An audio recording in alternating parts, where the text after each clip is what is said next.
Good morning, you guys. Welcome back to another vlog. Guys, it's so sad, but we are back in San Diego, guys. I actually got up like an hour ago, so I was just getting all my final things ready. But I was able to record a little bit of when we were coming into San Diego, guys. But guys, let me tell you guys, this trip has been so much fun. Like, I've had a blast. By far, I think it's been one of my favorite cruises. Even though it has been the shortest one I've ever taken, it has been by far one of my best. Okay guys, so if you guys don't want to watch any of the Disembarkation stuff, make sure you guys go to this timeline right here, and that will be where I will be talking about my thoughts about this experience on the cruise. Okay, so I'm actually filming in the bathroom right now because my brother and my dad are getting ready. But I just wanted to talk to you guys a little bit about how it works. So the last day you guys are on board, you guys will get these green sheets, which are your prepaid gratuities. They already come within the price that you paid before the cruise. However, you guys are not obligated to, but you guys are always more than welcome to leave a little extra on these cards here that you guys will be turning in later at the restaurants. There'll be like a little box when you guys walk into the restaurant, and this is where you guys will drop this off. On embarkation morning, you guys will be having breakfast one last time with your servers. So that will actually be at the previous night's location. So last night we were in Tiana's, so our breakfast today will be in Tiana's. But if for whatever reason, guys, you guys just want to get off and not have the sit-down breakfast, I know Cabanas is also open, so just for like a quick breakfast before you guys get off. I didn't do it because I was so busy vlogging, but if you guys leave your luggage out by the 10 p.m. the night prior to disembarkation day, it'll actually get picked up, and all you have to do is put the little luggage tags that you'll get in your room, and that's all you have to do. It's super easy, and then it'll show up in the terminal at the port once you get off. Holy cannoli, guys, everyone is so desperate to get off. Hi everyone. They're playing the music from Up in the atrium while everyone's leaving, guys. That is so sad. Okay guys, so this is our last breakfast here at Tiana's. Hello, good morning. Guys, it's very empty out here. Normally it's a little bit busier, but it is very empty. This is so sad. Even the breakfast menu items are like goodbye stuff, like chef's farewell, almost home, eggs for the road. That's so sad, but all great things come to an end. Check this out. This is our last breakfast. Thank you. Thank you. Okay, you guys. So that is a wrap for the cruise part of the ship, guys. So make sure you guys definitely stay tuned to see my thoughts about cruising during COVID. We have to get off. Here we go. It's so sad. I'm just as sad as you guys, but it's okay, guys. This trip definitely just wants to make me come back. So we might have to do another one in the future. But yes, hello, how are you? One last final scan. So sad. Thank you very much. Off the boat. Thank you. Thank you. Bye bye boat. We'll see you. This is so sad. It's okay. It's okay. We'll come back soon. Don't cry. No, we're good guys. Don't get sad. Yeah, I didn't really think about it, but guys, it actually feels kind of nice to be able to step foot on land again. It is finally time to disconnect from the cruise Wi-Fi and log back onto cellular data, you guys. Okay guys, so we just went through customs, and it did take a while. It took about 25 minutes, and that was when the line was shorter, guys, because we were one of the last ones to get off the boat. So if you guys are trying to get off as soon as they open the gangway, the line may be a little longer. But anyways, guys, we are back in San Diego, and unfortunately it's back to reality. So I have to go pick up the car, and we are going to be just going home.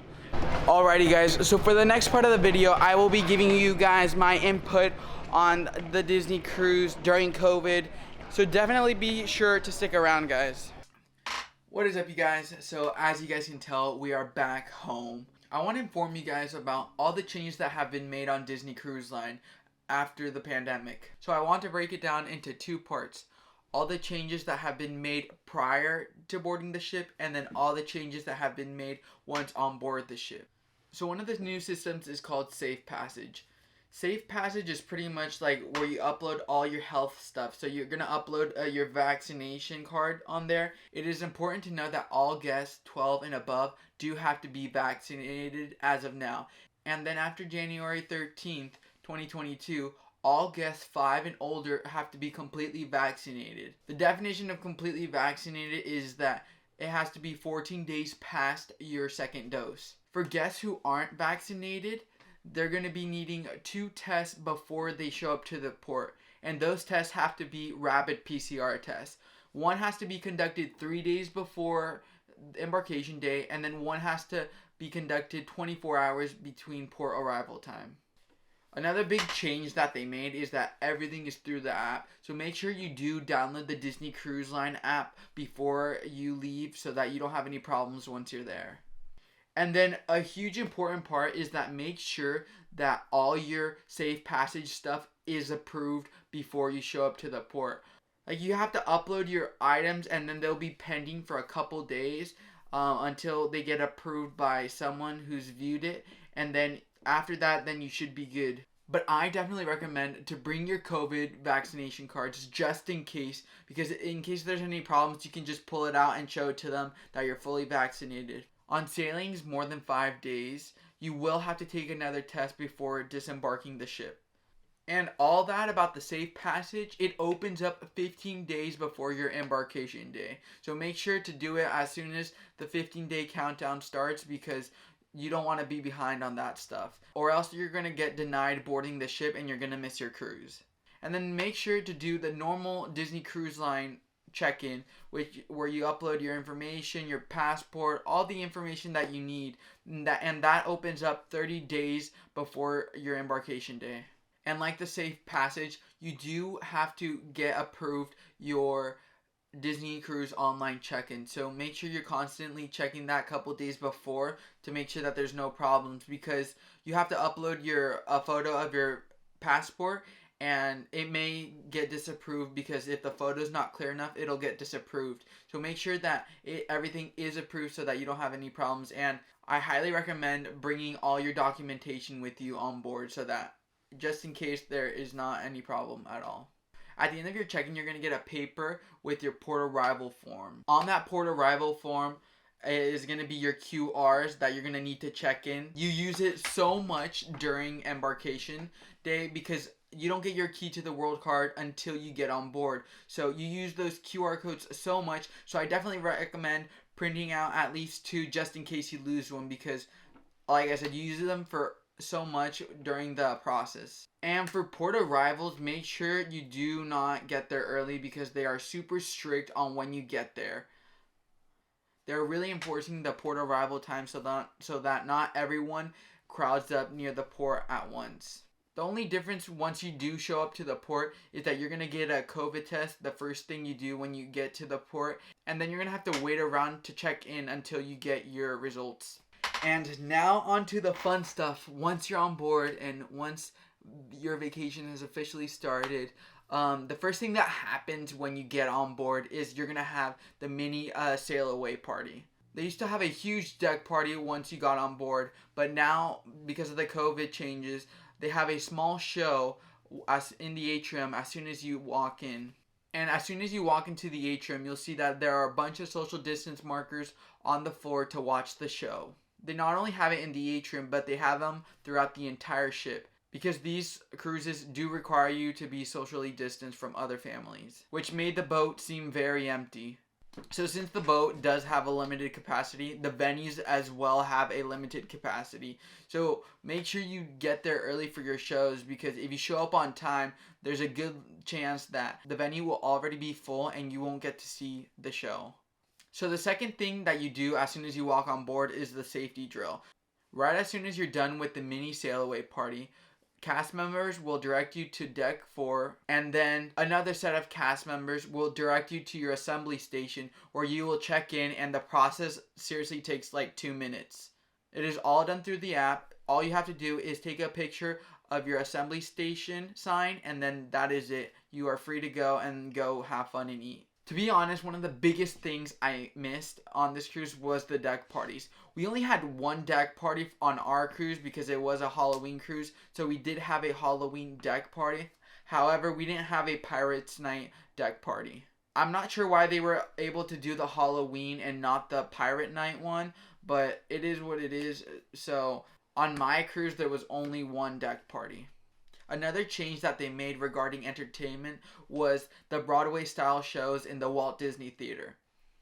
So previously, each of the shows would only be performed twice on one of the days throughout your entire cruise. But now, they dedicate 2 days to each show, and there are 2 different show times on each of the days. This is so that everyone gets a chance to see this show. And one of my biggest tips is to go to the show on the second day that is performed because it is less crowded.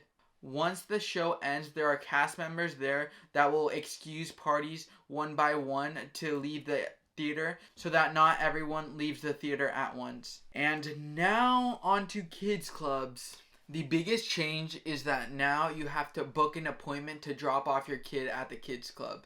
Instead of having free time in the kids club, now your kids will be designated to a group where a counselor will be doing activities with them throughout their entire time at the club. So to kind of give you a sense of how their stations work, they pretty much each group will start on station 1 and work their way up to station 10. Station 1 will be in the Oceaneers lab, and then they will work their way across and they will end up in the Oceaneers club.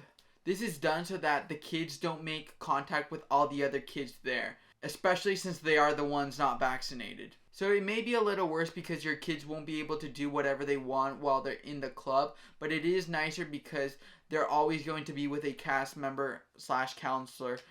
And now on to port days. For guests who are not vaccinated, the only way to get off at ports are through booking a port adventure. For those of you that don't know what port adventures are port activities that are booked directly through Disney Cruise Line. So pretty much when you book those activities, you will be escorted privately to the location of the activity, you will complete your activity, and then you will be escorted back to the ship. These restrictions have been placed so that the chances of an unvaccinated guest getting exposed to COVID are kept at a minimum. And for those of you who are vaccinated, you're pretty much free to get off at the ports and go walk around the city and do whatever you want. However, there is going to be virtual queues that you pretty much just have to book through the app in order to get off the ship. It's pretty much like the virtual queues at the parks where you pretty much get a boarding group, and then once your boarding group is called, you are able to get off the ship and go do whatever you want. So again, this is one of the new social distancing changes that they have made so that not everyone rushes to the gangway as soon as it is opened. And now onto one of my favorite parts, the food. Oh my gosh, the food on a cruise is just absolutely phenomenal. Over the top, like fine dining. And I'm happy to say there were barely any changes made to the dining on board. The 2 only changes that I saw is that Cabanas is no longer self-served, as they do have cast members serving you now. And then there are fewer food options at Cabanas, as there are now 4 identical stations throughout the entire restaurant instead of 2 like it was before. Other than that, all the other dining options were pretty much the same, but the most important part is that they still have the 24-hour room service. As for activities, there were still a lot of activities throughout the ship. They constantly had the navigator, which is now on the app. They had that like filled with activities. Like I had to keep on scrolling to find the exact time that I was looking for because there were so many activities and there was just pages and pages and pages of activities. The one thing is, though, that they do try to keep their activities within families. So, unfortunately, they don't have the 18-20s Society Club anymore, which is like activities for 18 through 20-year-olds. So, they do not have that anymore, unfortunately. If you guys do have any questions, make sure to comment down below. I'll be responding to all the comments. And I'm pretty much like a cruise junkie, so I know a lot about the Disney cruises. So make sure, if you guys have any questions, make sure to type them down below. I'll be responding to all of them. That is a wrap for today's video. Thank you guys so much for watching. Make sure to like, comment, and subscribe. I hope you enjoyed this video. It was a little bit of a different type of video. Of course, it was me talking. But stay tuned because there's going to be a lot of Christmas holiday Disneyland videos coming up in the future. But like always, guys, make sure to like, comment, and subscribe. And if you haven't already, make sure to click that bell to turn on those post notifications because y'all already know the deal. Every Monday and Thursday, 12 o'clock Pacific Standard Time, there's going to be a brand new video. And that is a wrap. So in everything that you do, always make a difference, guys. That's a peace out for today. Is this thing off?